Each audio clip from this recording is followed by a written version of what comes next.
Bon, amen. En tout cas, moi, j'ai été béni. Puis c'est rafraîchissant, n'est-ce pas? C'est très rafraîchissant. Moi, je trouve que c'est rafraîchissant. Et ça fait du bien à mon esprit, ça fait du bien à mon corps aussi, hein. Quand on est en santé spirituellement, notre corps aussi va suivre. Je le crois, ça. Amen. Amen. Alors, quelle belle semaine de jeûne. Ça a été bénissant. On est béni et on voit l'œuvre du Seigneur parmi nous. Et ça, c'est tellement bénissant parce que on voit notre Seigneur à l'œuvre parmi les dons qu'il a donnés à tous et chacun. Amen. Et c'est important de voir le Saint-Esprit à l'œuvre à travers les dons qu'il a donnés à tous et chacun. Donc, je vais laisser le temps au traducteur de se brancher, parce que là, je me suis branché, mais là, lui, il faut pas qu'il se branche.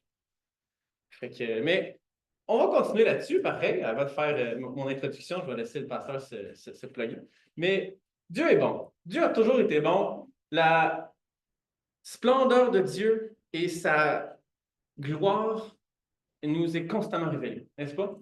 À la lecture de sa parole de Dieu, on apprend toujours des nouvelles choses. Amen? Et c'est une des choses qui m'émerveille par rapport au Seigneur, c'est qu'à chaque fois, il se révèle encore plus. On est dépendant de ce que Dieu nous révèle. Dans le fond, pour notre connaissance de Dieu est dépendante de ce que lui décide de nous révéler. Amen? C'est vrai. Parce que les seules choses qu'on sait, lui, c'est parce que lui nous l'a fait savoir. C'est un être infiniment grand. Il est Dieu et nous sommes ses serviteurs. Et merci Seigneur pour Jésus-Christ qui est venu accomplir l'œuvre à la croix pour nous pardonner de tous nos péchés.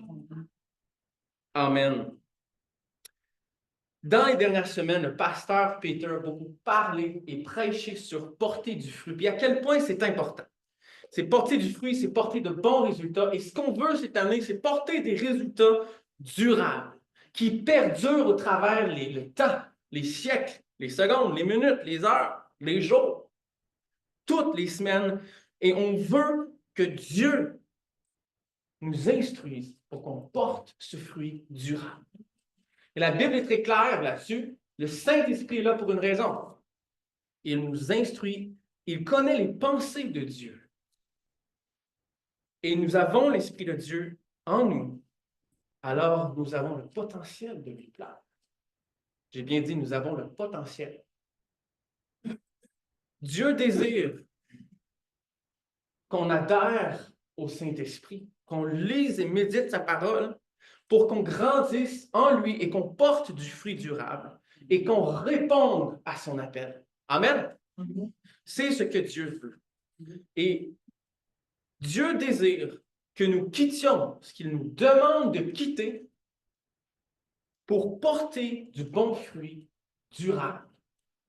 Dieu désire que nous quittions ce qu'il nous demande de quitter. On parle ici de complètement quitter, donc c'est en soi une repentance complète. Pasteur, on a parlé l'année dernière de ce que c'est une repentance. Ça demande de relâcher quelque chose et ensuite tu avances. Pour porter du bon fruit durable, ça demande un sacrifice. On entend l'appel du Seigneur à quitter quelque chose. Et ça demande un sacrifice, mais on est d'autant plus béni après. Amen. Le titre de la prédication ce matin, c'est le sacrifice de la paix. L'appel, lorsqu'on la reçoit, il y a toujours un sacrifice que nous devons faire de notre part. Et c'est un sacrifice raisonnable. Ce n'est pas le meilleur sacrifice qu'il n'y a pas. Oh, c'est loin de l'être. Mais c'est un sacrifice raisonnable. C'est le sacrifice qu'on est en mesure de donner. Dieu désire que nous quittions ce qu'il nous demande de quitter pour porter de bons fruits durables, de bons résultats durables. C'est ce que Dieu veut de nous pour grandir en sanctification, pour grandir dans la prière, pour grandir dans la méditation de sa parole, en connaissance de sa parole. On doit laisser de côté de ce qui n'est pas de Dieu. On vit dans un monde rempli de péché. On est né dans le péché. Tout le monde ici. Et Dieu nous appelle à relâcher certaines choses, ce qui n'est pas de lui. Dieu est notre plus grand bien. On est d'accord avec ça, hein? Amen? Dieu est notre plus grand bien. Et pour qu'on puisse être plus près de lui qui est notre plus grand bien, on doit se départir de certaines choses. Oui, je peux entendre Amen à ça. Allez, Amen! Ensemble. Amen! Et voilà. Dieu est bon et fidèle, et lorsqu'on fait ce qu'il nous demande, il nous bénit. Amen. La parole est très simple à ce niveau. Elle est, en fait, en général, très simple, même si elle peut être compliquée, parce qu'on a un cerveau humain, mais elle est simple. Jésus est venu, il est mort sur la croix pour nos péchés, il est ressuscité, il a vaincu la mort, pour que nous puissions avoir une relation rétablie avec le Père. C'est un sacrifice de l'agneau pur et sans tache, le seul. Il est unique en ce genre. Et nous sommes appelés à marcher dans ses pas et à laisser aller les choses dans nos vies qui ne sont pas de Dieu pour marcher de plus en plus près avec lui et peut-être, en fait, un jour, côte à côte avec lui. Amen. Allons voir l'exemple d'un patriarche dans la parole de Dieu dans la Bible qui, lui, a reçu un appel de Dieu et a suivi, il a pris ses clics, ses claques, il est parti. On va voir Abraham. C'est un exemple de Dieu qui, lui, a reçu l'appel de Dieu et on voit qu'il a agi. On peut aller dans Genèse chapitre 12, versets 1 à 9.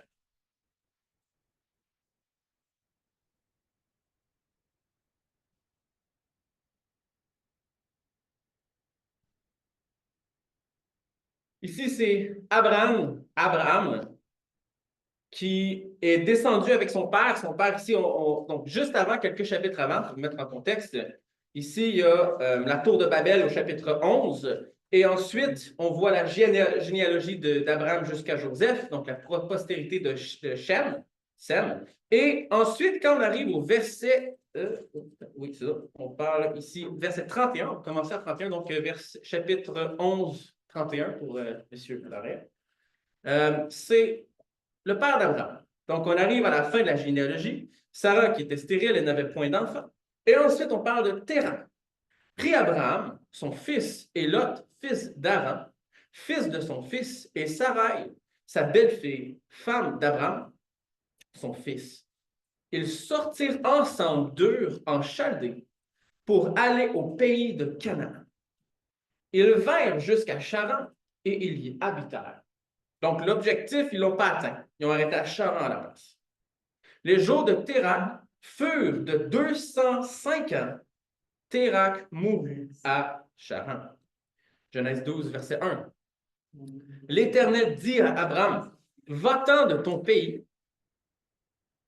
de ta patrie et de la maison de ton père dans le pays que je te montrerai. Je ferai de toi une grande nation et je te bénirai. Je rendrai ton nom grand et tu seras une source de bénédiction. On veut toute cette partie-là. Amen. La deuxième partie. La première, là, à laisser aller certaines choses, à quitter tout ce qu'il connaissait finalement. Celle-là, on l'aime peut-être un peu moins, ça serait dans ses souliers. Hein? Mais c'est ce que Dieu a demandé à Abraham. Donnez-moi 2 secondes, je vais juste checker, faire sûr que l'enregistrement a bien commencé. Il est commencé, on est correct. Bon, on continue. Verset 3. Je bénirai ceux qui te béniront et je maudirai ceux qui te maudiront. Et toutes les familles de la terre seront bénies en toi. Abraham a reçu. Maintenant, on voit qu'Abraham agit. Verset 4. Abraham prit comme l'Éternel le lui avait dit, et Lot partit avec lui. Abraham était âgé de 75 ans lorsqu'il sortit de Charan. Abraham prit Sarai, sa femme, et Lot, fils de son frère, avec tous les biens qu'il possédait et les serviteurs qu'il avait acquis à Charan. Ils partirent pour aller dans le pays de Canaan, et ils arrivèrent au pays de Canaan. Abraham parcourut le pays jusqu'au lieu nommé Sichem, jusqu'aux chaînes de Morée. Les Canadiens... je me suis mélangé avec... Le début du mot, il est similaire. Cana. Bon, on parle cananéen. était alors dans le pays. L'Éternel apparut à Abraham et dit, « Je donnerai ce pays à ta postérité. » Et Abraham partit là un autel à l'Éternel qui lui était apparu. Il se transporta de là vers la montagne à l'orient de Béthel, et il dressa ses tentes, ayant Béthel à l'occident et Aï à l'orient. Il bâtit encore là un autel à l'Éternel, et il invoqua le nom de l'Éternel. Abraham continua ses marches en s'avançant vers le midi. On voit ici Abraham qui, avec son père, est parti de loin, s'est établi à Charan, et ensuite, son père, il décède, et Dieu parle à Abraham et lui dit, « Prends tes clics et tes claques, et fous le camp. Sors de là. » Il dit, « Vas-y, je t'ai promis une terre. » Et la question ici de pourquoi? Pourquoi est-ce que Dieu demande à Abraham de sortir de là? Abraham était établi. Son père était là, il s'était établi à une place, et on s'entend ici. Dieu aurait pu très bien revirer la situation de bord et bénir Abraham à Charan, parce que Dieu aurait pu, il est assez puissant pour le faire. Amen? Mais pourquoi est-ce que Dieu a demandé à Abraham de sortir de là? C'est la question qui revient tout le temps. Pourquoi? Pourquoi? C'est une grosse demande. Laisser aller tout ce qu'il connaît pour ensuite écouter à ce que Dieu lui avait, l'appel que Dieu lui avait donné de partir. Et Dieu a fait une grande promesse à Abraham, qu'il allait le bénir, qu'il allait maudire ceux qui le maudissaient. Il allait lui donner une... oui, c'est ça. Il allait le bénir et son nom serait grand. Il serait une source de bénédiction. Toutes les familles de la terre seront bénies en lui. Dieu demandait à Abraham de laisser derrière lui les choses qui n'étaient pas de Dieu pour aller plus loin avec Dieu. C'est une manière de le voir. Beaucoup de personnes qui vont vraiment étudier Abraham et en particulier ce passage vont aussi aborder la question du pourquoi. Et là où ils commencent, ils disent tout, ouais, ok, c'est vrai, mais il ne faut pas oublier ici qu'Abraham prend place pas longtemps après la tour de Babel. Qu'est-ce qui est arrivé à la tour de Babel? L'homme se pensait grand, a bâti une grande tour et Jésus n'était pas là encore, Dieu a donné plein de langues et là, il y a une grande division et tout le monde s'est réparti. Parce que c'est ça que Dieu avait demandé en début, de se répartir. Il y a la tour de Babel. Et ensuite, si je ne me trompe pas, il y avait Noé. Non, la tour de Babel. Bon, désolé, c'est la généalogie de Noé qui est juste avant.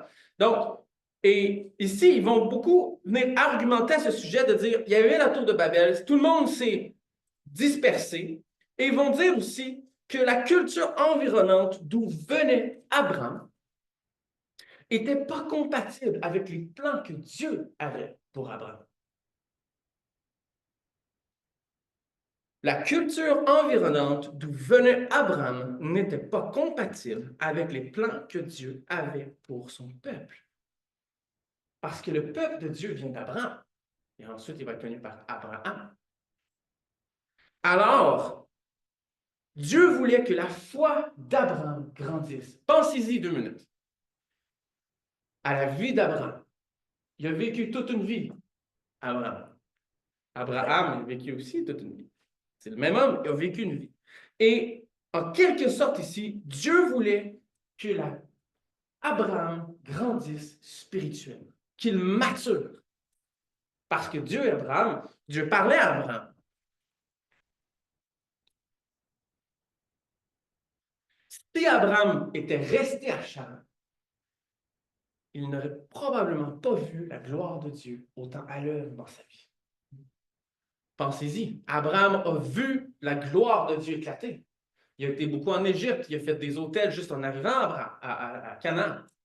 Et Dieu a béni, Dieu a éclaté sa gloire au travers d'Abraham. Il est devenu très prospère, Abraham, parce qu'il était à l'écoute de Dieu. Avec Sarah et sa femme, qui étaient très belles, on a vu toutes les aventures qui se sont passées avec l'Égypte aussi, pour juste un exemple. Et Dieu a œuvré. Le roi a eu des rêves. Et parmi d'autres choses, et la femme d'Abraham était en sécurité, malgré que ça aurait pu être complètement l'opposé. C'est vrai. La femme d'Abraham était dans une maison d'un autre parce que lui a dit finalement que c'était sa sœur. Elle est dans une bâtisse égyptienne avec d'autres dieux que l'Éternel, Dieu Tout-Puissant. Mais Dieu l'a protégée. Elle était saine et sauve et est retournée auprès d'Abraham parce que Dieu a intervenu. Maintenant, est-ce que Abraham aurait vécu quelque chose dans ce genre s'il serait resté à Charan? La question se pose. Pourquoi est-ce qu'il est parti? Oui, regarde tous les événements qui sont passés après. C'est peut-être pas facile pour Abraham, je suis persuadé. Mais Abraham, je sais qu'il a grandi là-dedans. Parce que là, Abraham, à la fin, lorsqu'on le voit là, à la fin de son histoire, c'était pas le même Abraham que celui qui est parti de Charan. Mais pas en tout. Dieu l'a béni. Mais Abraham ici a fait un choix. Parce qu'à Charan, il y en avait des idoles. Puis Abraham il était pas jeune quand il est parti. Je pense que ça dit qu'il avait 75 ans, je pense. Il n'était pas jeune. Il n'était pas jeune. Il en a vu des choses. Et à Charan, un des dieux qui était beaucoup loué, en anglais, c'est le God Moon. Donc le dieu de la lune. J'ai essayé de trouver une traduction, mais je ne l'ai pas trop trouvé. Mais c'est God Moon. Donc, par après, le nom donné à ce dieu, c'est le dieu du péché finalement. Et il y a eu l'évolution à travers le temps, et c'est vraiment le nom qu'on a donné à ce dieu, qui était beaucoup loué à Charan. Alors, Abraham savait que l'être humain, l'homme, ne louait pas simplement Dieu, mais qu'il y avait des idoles qui étaient souvent dans la vie des personnes qui louaient parce que Dieu n'était pas dans leur vie.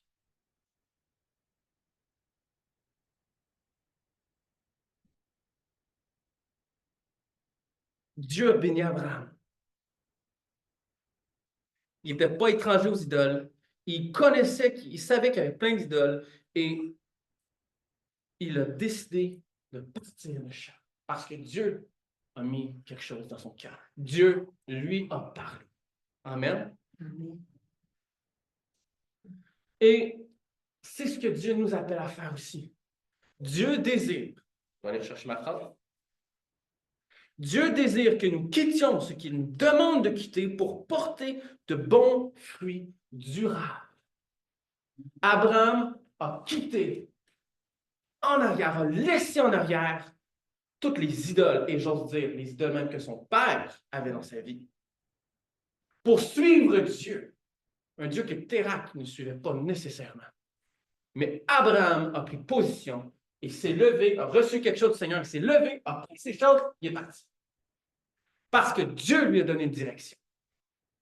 Et c'est ce que Dieu nous demande aussi. Amen. Dieu peut mettre des choses dans nos cœurs. Je ne suis pas en train de dire de Dieu vous a donné une direction, tac ton cœur. Non, je ne suis pas en train de dire qu'il faut quitter puis partir parce qu'Abraham, c'est ça qu'il a fait. Non, non. Laissez-moi développer mon idée, OK? Mais Dieu lui a demandé de mettre en arrière des choses qui n'étaient pas de lui pour le servir. Et de lui découlerait une génération grande. Que tous seraient bénis, ceux qui le béniraient seraient bénis, ceux qui le maudiraient seraient maudits.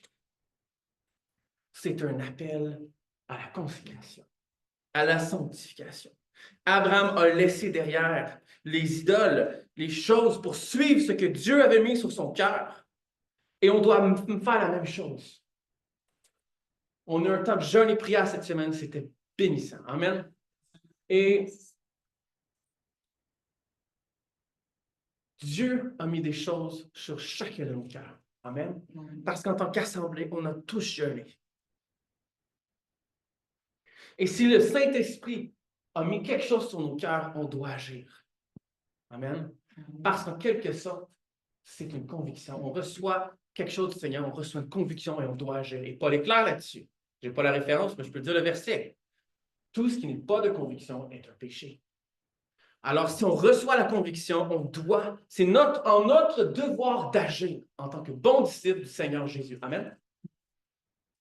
Alors, on doit le faire. Maintenant, c'est très important dans cette circonstance d'avoir une sensibilité au Saint-Esprit, d'être sensible. Conviction, émotion, deux choses très proches. C'est facile de se laisser aller avec nos émotions. Pour cela, on a la parole de Dieu et on a le Saint-Esprit qui est là pour nous diriger. Et la prière est très importante ici. Ce n'est pas pour rien que dans la parole de Dieu, on voit souvent que tout commence par la prière et ensuite on voit que Dieu agit, que le Saint-Esprit est là. Amen. C'est pas pour rien que la prière est très présente dans la parole de Dieu. Amen. Alors, ici, on a besoin de l'aide du Saint-Esprit et on a l'aide du Saint-Esprit. On peut regarder dans Psaume chapitre 143, verset 10. Le psalmiste ici qui loue l'Éternel et c'est une prière qu'il fait à Dieu. Il dit, enseigne-moi à faire ta volonté, car tu es mon Dieu. Que ton bon esprit me conduise sur la voie droite. Pas n'importe quelle voie, mais la voie droite. Il y en a juste une. Il y a une voie qui est droite. Enseigne-moi à faire ta volonté, car tu es mon Dieu. Que ton bon esprit me conduise sur la voie droite. Mais quelle prière fait du psalmiste? Voulant dire à Dieu que, Seigneur, je veux que tu m'enseignes. La personne, le psalmiste est en train de dire à Dieu, il dit, je suis enseignable. Viens m'enseigner. J'ai déjà parlé avec un frère qui a sa compagnie et qui disait qu'il était béni de ne pas avoir fondé sa compagnie avec un chrétien parce que les chrétiens pensent toujours qu'ils l'ont l'affaire. Puis ça a une tête dure, puis ils pensent qu'ils l'ont l'affaire. Puis quand deux têtes dures se rencontrent, puis les deux pensent qu'ils font la bonne affaire, puis que les deux, c'est pas la même chose, mais ça fait quelque chose. C'est une méchante bombe atomique. Mais le psalmiste, il est en train de dire, Seigneur, enseigne-moi. Tu es mon Dieu, que ton bon esprit me conduise sur la voie droite. Le Saint-Esprit nous enseigne. C'est lui qui connaît les pensées de Dieu. Alors, que l'Éternel nous rapproche de son Saint-Esprit. Par la prière, je vous exhorte ce matin, passons plus de temps dans la prière, parce que c'est tellement une base importante de la vie du chrétien, où est-ce que Dieu, lorsqu'on prend du temps pour lui, qu'on se consacre à lui, et surtout qu'on passe du temps avec lui, en toute humilité, on lui donne et on lui dit cela, le Seigneur œuvre et il nous conduit dans la voie droite. Amen. C'est l'Esprit de Dieu qui dirige. Et le psalmiste a compris ça. On peut aller dans Ézéchiel, chapitre 36, verset 27. On retrouve un peu quelque chose de très, très similaire, en fait. Il parle du Saint-Esprit ici. Et c'est Dieu qui parle à Ézéchiel. Et qui parle à la nation d'Israël ici. Ézéchiel, chapitre 36, verset 27. Je vais le lire. Il dit, « Je mettrai mon esprit en vous et je ferai en sorte que vous suiviez mes ordonnances et que vous observiez et pratiquiez mes lois. » On va le relire. « Je mettrai mon esprit en vous et je ferai en sorte que vous suiviez mes ordonnances et que vous observiez et pratiquiez mes lois. » Dieu désire que nous quittions ce qui nous demande de quitter pour porter de bons fruits durables. Est-ce qu'on peut porter du bon fruit durable si on n'a pas l'Esprit de Dieu en nous? Est-ce qu'on peut porter des bons fruits durables si on ne demande pas l'aide du Saint-Esprit? Est-ce qu'on peut porter de bons fruits durables si on ne dit pas au Seigneur, enseigne-moi dans tes voies, remplis-moi de ton esprit et dirige-moi dans tes voies. La voie droite, la seule voie droite. Moi, je dis que non. On ne peut pas faire ça de nos propres forces. La parole de Dieu est claire. Essayez pas de faire quelque chose de vos propres forces. Ça marche pas. Quand on pense qu'on l'a tout et que notre vie va bien, je peux vous dire que tu es dans le champ. Parce que le Seigneur nous dirige rarement vers une place qui ne va pas être transformateur pour le cœur. Je dis rarement, jamais. Jamais. Tout chrétien a l'Esprit de Dieu en lui. On l'a eu lorsqu'on a accepté le Seigneur Jésus-Christ dans nos vies, lors de la conversion. Et cette conversion se passe lorsqu'on demande au Seigneur de venir dans notre vie. Dis, Seigneur, je ne suis pas capable de mes propres forces. Complètement incapable. Je suis complètement incapable, Seigneur, et je prie, viens dans ma vie, Seigneur. J'ai besoin de toi. Et je crois, Seigneur, en toi. Je crois que tu es mort sur la croix, que tu as été crucifié, que tu es mort sur la croix, toi, l'agneau parfait, et que tu es ressuscité. Tu as vaincu la mort et que tu m'as pardonné par ton sacrifice de mes péchés. Il est en nous pour nous diriger. L'Esprit de Dieu est en nous pour diriger ceux qui sont à lui. Le Saint-Esprit connaît les pensées de Dieu et nous devons lui faire confiance. On retourne à Abraham. Abraham, c'est pas encore Abraham. Abraham. L'action qu'il a posée de partir de Charan, de mettre derrière lui la maison, il était établi là-bas, de mettre de côté tout ça, et lui qui est complètement parti, c'était un acte de confiance absolue. Une confiance absolue en Dieu, c'était un acte de foi. Il a posé l'action et il a suivi ce que Dieu lui a demandé de faire.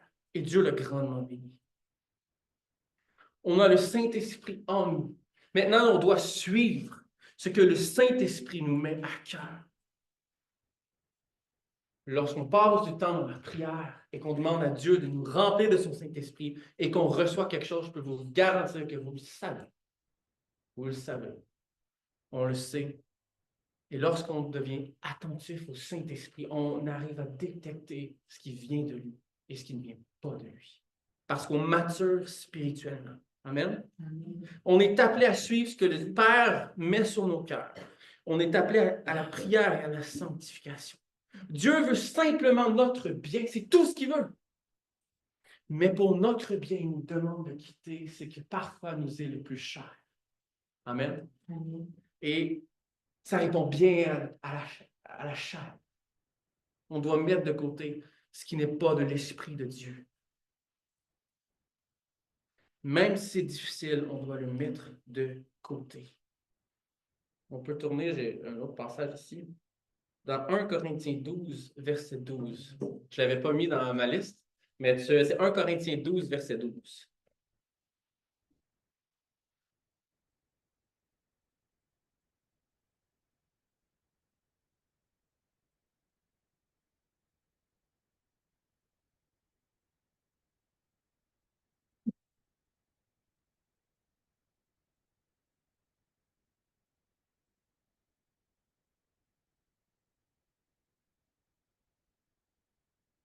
Le Seigneur veut notre bien. Et une des choses qui est beaucoup ressortie dans notre jeûne, c'est les dons du Saint-Esprit. Amen. Dieu a donné les dons du Saint-Esprit. On veut les voir à l'œuvre dans notre assemblée. Et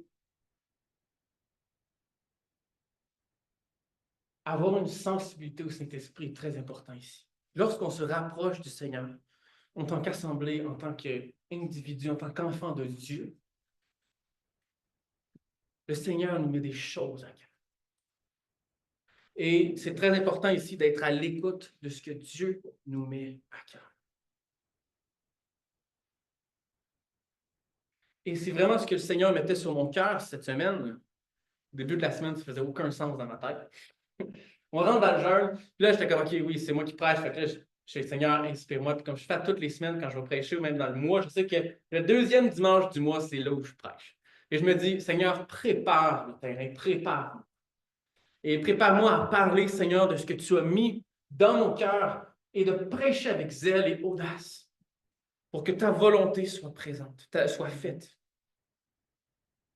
Et c'est important qu'on le fasse de tout notre cœur. Parce que c'est une chose de prêcher la parole de Dieu et c'est une autre chose de la prêcher et d'y croire. Ça n'a pas le même impact, mais pas du tout. Notre Dieu est grand et fidèle. Et on a parlé sur les dons du Saint-Esprit ici dans la rencontre, dans le temps de jeûne, c'est une des choses qui est beaucoup ressortie.